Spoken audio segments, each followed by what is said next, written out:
ओम ह्रीं रामाय नमः। राम राम कहे राम, राम कहे राम। तनु पर हरे रघुवर विरहु, राहु गए सुरधाम। बार बार राम का कर सुरलोक, दशरथ जी महाराज सुरलोक सिधार गए। मुनि मनीष जी ने तेल नाव में तेल भरवाकर और राजा के शरीर के उसमें रखवा दिया। दूतों को भरत को बुलाने के लिए भेजा और उन्होंने कहा इतना ही उसे बताना कि गुरु जी ने बुलाया।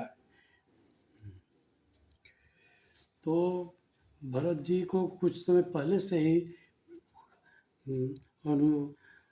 अपशकुन होने लगा था और गुरु जी की आज्ञा सुनकर हवा के वेग से वाले घोड़े से सारे वन जंगल नदी नाले लांघते हुए और कुछ सोचते हुए और हृदय व्याकुल हृदय से हृदय में बड़ा सोच का था और वो अयोध्या पहुंच गए।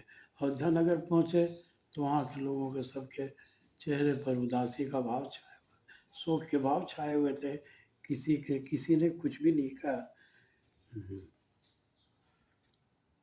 अयोध्या के नगर के लोग उनसे मिलते दिखाई पड़ते लेकिन भरत को कुछ नहीं करते। पुत्र को आते देखकर समाज सुनकर आरती की थाली लिए, आरती की थाली सजा करके कई आनंद से भर उठती है और अपने मैके की कुशलता जानना चाह रही है। भरत जी कह रहे हैं कि माएँ पिताजी कहाँ हैं, भैया भाभी लक्ष्मण कहाँ है।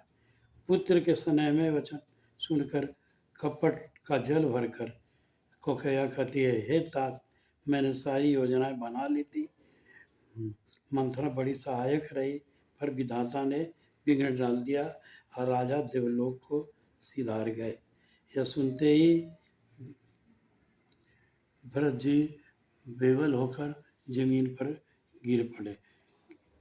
केके ने अपनी कुटिलता करनी प्रसन्नता मन से भरत को सुना दी और कोई चिंता की बात नहीं है, सब ठीक है, अब तुम आ गए हो, अब तुम राजभार संभालो। भरत जी ने लंबी सांस ली और माँ की तरफ इंगित कर, पापनी तूने सारा लोक बर्बाद कर दिया, तूने पूरे कुल का नाश कर दिया। भरत जी राम के वनवास सुनकर और उसके बाद जब उन्होंने बताया पिता के परलोक सिधारने की सुन रहे थे, उसके बाद आगे जब माँ कहती है कि राम को 14 वर्ष का वनवास हुआ और लक्ष्मण सीता उनके साथ गए तो पिता का मरण भूल गए और बेसुध होकर जमीन पर गिर पड़े। जब राम कर रहे थे और वो गिर पड़े। जब राम वनवास को प्रस्थान कर रहे थे तो माँ कौशल्या समझा रही थी कि जिसके कोख से तुम जन्म लिया है उसका तुम सम्मान रखना, तुम्हें रास्ता नहीं पहुँचाना। तुम्हारी सभी इंद्र वरुण सब जंगल में तुम्हारी प्रतीक्षा कर रहे हैं, तुम सबका प्रतीक है। हाँ, रास्ता मत भूलना। भरत जी ने तीनों माताओं गुरु वशिष्ठ, जनक जी, सुमंत जी सबके और गणमान्य व्यक्तियों को लेकर राम जी को वापस लाने के लिए बोले कि भैया कैसे नहीं वापस होंगे, उनके बिना ये राज्य नहीं रह सकता है। तो उनका सबसे पहला पड़ाव भरत जी का आश्रम था। भरत जी गंगा के तट पर प्रयागराज में रहते थे, वहाँ भरत जी तो सबसे पहले राम जी जब यात्रा चित्रकूट की ओर प्रस्थान कर रहे थे तो भी भरत जी के आश्रम में रहे थे और वहाँ से ही तो बहुत स्वागत किया। भारद्वाज जी ने भरत जी का स्वागत किया और उसके बाद जब सुबह विदा होने लगे तो उनके चेहरे पर अफसोस का संदेह का भाव था। और तो मुनि भरत भारद्वाज जी ने पूछा कि राजन, क्योंकि अभी तो राजा बन चुके थे भरत जी, बताइए आपके रहने पर किस बात का संकोच है। तो भरत जी कहते हैं कि मैं भैया को मनाने जा रहा हूँ, भैया मुझे माफ़ तो कर देंगे। तो भारद्वाज जी कहते हैं भैया माफ़ करेंगे कि नहीं ये तो मैं नहीं कह सकता, लेकिन जब वो सुबह सरस्वती वाचन करके जल हाथ में रखे और जब पुरोहित ने ये जब पुरोहित ने जल लिया और वो चला जम्बू द्वीप पे भरत जम्बू द्वीप पे भरत खंडे तो ये सुनकर वो विवल हो उठे और जल उनके हाथ से गिर गया और वो विलाप करने लगा, हाय मेरा भरत, हाय मेरा भरत,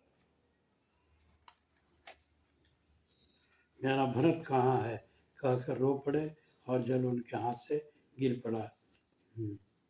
और वे बार बार जब भी हनुमान जी से मिलते थे तो हमेशा कहते थे, तुम मम प्रिय भरत सम भाई। लक्ष्मण उनके साथ सदा साथ में रहते थे, शत्रुघ्न तो कम ही रहते थे, लेकिन वो सबकी सबसे ज़्यादा उनके प्रिय कोई थे भरत जी। हालांकि तो जब चित्रकूट में पहुंच गए और उसके बाद जबकि भरत जी की कोई गलती नहीं थी, बिना किसी गलती के वो प्रायश्चित कर रहे थे, विधि का विधान था। तो जब वो चित्रकूट में विश्राम कर रहे थे तो श्री राम जी ने वन देवी से प्रार्थना किया कि हे वन देवी, मैं जिस रास्ते से आया हूँ उस रास्ते से कोई भी कटीले कांटे वगैरह जो भी रास्ते हो उसे हटा देना। तो वन देवी पूछती है कि ठीक है प्रभु, आपकी आज्ञा तो सिरोधाय है, मैं वो करूँगी, लेकिन मेरे मैंने एक प्रश्न है, आप तो उस राह को से गुजर चुके हैं, तब क्या जरूरत आपको है?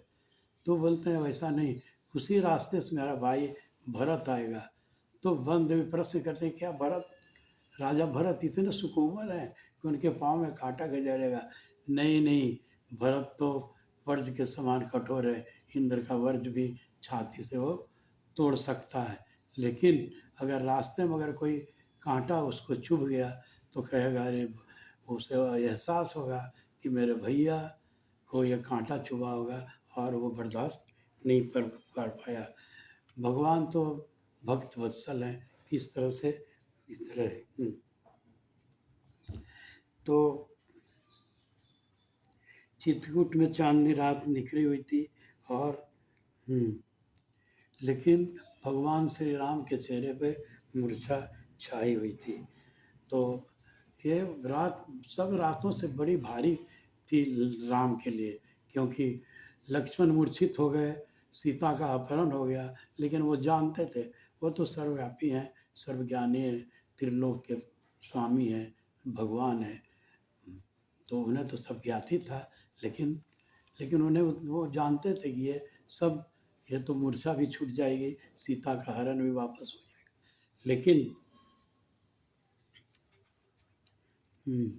लेकिन जब सभी माताएं, गुरु वशिष्ठ, जनक जी, सुमन जी सब आए हुए हैं और हमसे ये क्या चाहते हैं, तो सुबह होता है तो श्री राम भरत जी से पूछते हैं कि भरत बोलो क्या चाहिए तुम्हें, तुम्हें क्या जिज्ञासा लेकर आए हो? तो बोले भैया पूछते हो मुझे क्या चाहिए, मुझे तो सब मिल गया, मेरे प्राण से प्यारे भैया वन को चले गए, मेरे प्राण से प्यारी भाभी और वो जंगल में वनवासिनी की तरह है जो 16 श्रृंगार करती थी, रत्नाभूषण से जुड़ी रहती थी, वो फूल की मालाओं से सजी रहती है, और मेरे भैया तो कांटे पे सोए रहते हैं और मुझे तो राज मिल गया, मुझे तो सुखमल बुद्धि मिल गया, मुझे और क्या चाहिए? तो भरत ही ऐसा व्यक्ति है जो बिना भरत जी ऐसे व्यक्ति हैं जो भी बिना गलती के प्रायश्चित कर रहे हैं।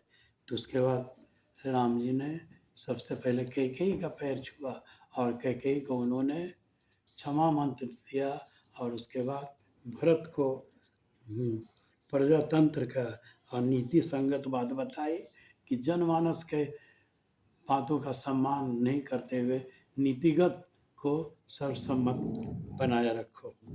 तो इस तरह से और हमेशा जब भी वो हनुमान जी से मिलते थे तो हनुमान जी को भी उतना ही प्यार करते थे और कहते तुम मम प्रिय भरत सम भाई।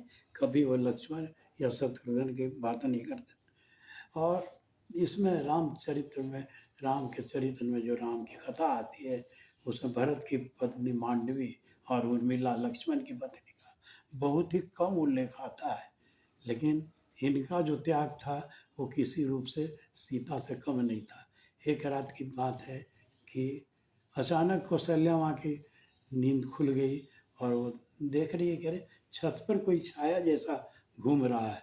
ये छत पर जाती हैं और देखती हैं कि अरे मांडवी, अरे बोली अभी तक तुम सोई नहीं, भरत तो सो गया होगा, तुम जाओ उसके साथ कक्ष में सो जाओ।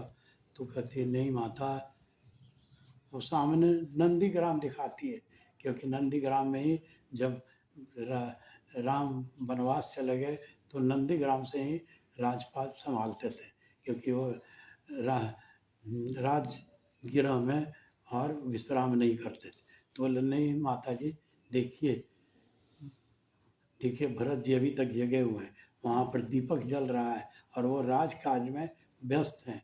जब वो राजकाज से निवृत्त हो जाएंगे तो मैं भी अपने कक्ष में चली जाऊंगी। और तो बोली तुम क्यों नहीं उसके साथ गई उसके साथ? तो बोली उन्होंने कहा कि मैं तो उधर चला जाऊंगा, मैं राजकाट दिखाऊंगा, तीनों माताओं को कौन देखेगा, इसलिए तुम तीनों माताओं की देखभाल। उर्मिला की भी बहुत ये है, वो लक्ष्मण जी उन्हें से कह के गए कि तुम तीनों माताओं को खाना। तो कौशल्या जी कह रही थी उर्मिला से कि तुम अपने मैके चले जाओ, जब लक्ष्मण वापस आएगा तो तुम्हें ले आएगा। तो बोले नहीं माता, पति का आदेश है और मुझे कह के गया गया है कि यहाँ सभी की देखभाल करना है, खासकर माताओं को अकेला छोड़कर हम सब जा रहे हैं, तुम उनकी चिंता करना। जय श्री राम।